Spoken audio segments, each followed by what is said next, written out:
अच्छा, लेकिन कुछ लोग इसमें बहुत लेट राब्ता करते हैं आप लोगों से, और कुछ जो है वो बहुत अर्ली, बड़ा प्रेशर, सोशल प्रेशर भी होता है कि जी 2 माह हो गए हैं, खुशखबरी नहीं सुनाई बहू ने, और या 4 माह गुजर गए हैं तो कोई पता नहीं चल रहा कि कुछ हुआ है, नहीं हुआ, कब होगा। तो इसको कैसे देखती हैं आप? बिल्कुल आप सही कह रही हैं कि जी मेरी अपनी क्लिनिकल प्रैक्टिस में करंट भी मैंने 2 मरीज देखे हैं।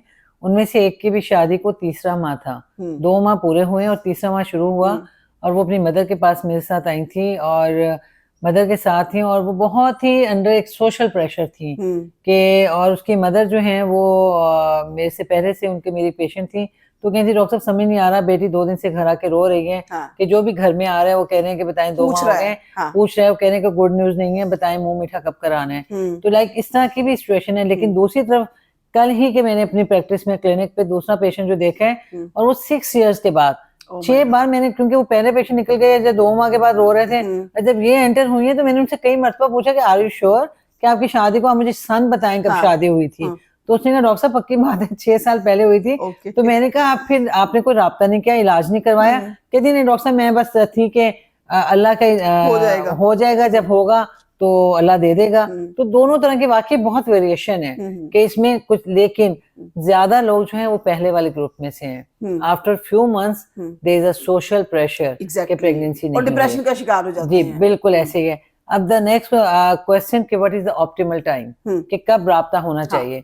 देखिए इसको ना हम कोई एज अ रूल सब पे एक जैसा रूल अप्लाई नहीं कर सकते। लाइक हम ये नहीं कह सकते कि जी 6 महीने के बाद लाजमी चेकअप होना है या 5 साल के बाद होना चाहिए। It is from case to case. Suppose एक हेल्दी कपल है, लड़का कभी apparently they are in good relation, लड़की जो है उसके पहले कोई ऐसी सर्जरी नहीं हुई, पेल्विक एरिया की सर्जरी नहीं है, उसका साइकिल रेगुलर है, उसमें कोई मेडिकल डिसऑर्डर नहीं है, they can wait for about 12 months for a year, जो हमारी एक डेफिनेशन है उस पे। और लेकिन उसकी एज उस ब्रैकेट में नहीं है कि ओवर एज हो रही है। लेकिन दूसरी तरफ एक हमारे पास कपल आता है जिसमें से लड़की की लेट मैरिज है, लाइक इट्स 37 इयर्स पे हुई है, she is a working lady, 37 years पे उसकी शादी हुई, उसके बाद उसके कुछ और भी मेडिकल हेल्थ इश्यूज हुए।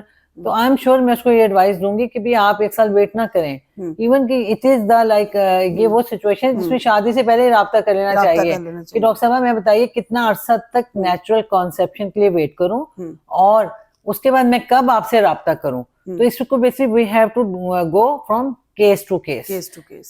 अच्छा मैम, आप माशाल्लाह से इक्टोपिक सर्जन भी हैं, एंडोस्कोपी के हवाले से सर्जन भी है आप, और क्या कहेंगी कि ये क्या रोल हो सकता है एंडोस्कोपी का इस इनफर्टिलिटी के अंदर? जी इनफर्टिलिटी में इसका बहुत बड़ा रोल है। देखिए पहले मैं आपको एक्सप्लेन करूं कि जो गायनेकोलॉजिकल एंडोस्कोपिक सर्जरी है क्या।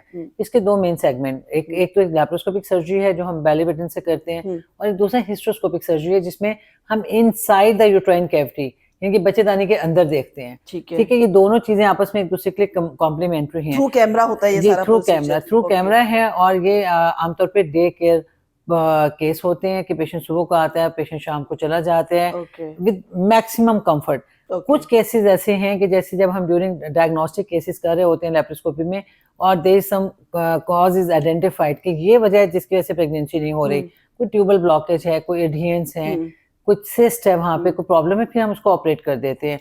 वो भी ऑपरेटिव ही लैप्रोस्कोपी है जिसको हम मिनिमल इन्वेसिव सर्जरी कहते हैं विद अ मिनिमम स्कार। और उसमें भी हमारा पेशेंट का यूजली जो स्टे है वो 24 टू मैक्सिमम 36 आवर्स तक है, अनलेस के खुदा ना खास्ता कोई बहुत बड़ी बीमारी ना हो।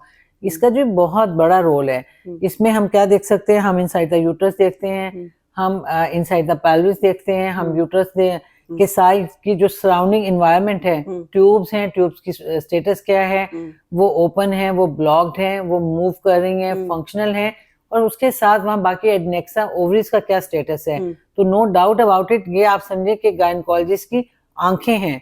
जो लैप्रोस्कोपी है और जो हिस्ट्रोस्कोपी है वो we can see through the laparoscope and hysteroscope inside the uterus, inside the pelvic cavity to identify the right cause of the infertility. And most of the cases it's a positive case कि all is okay।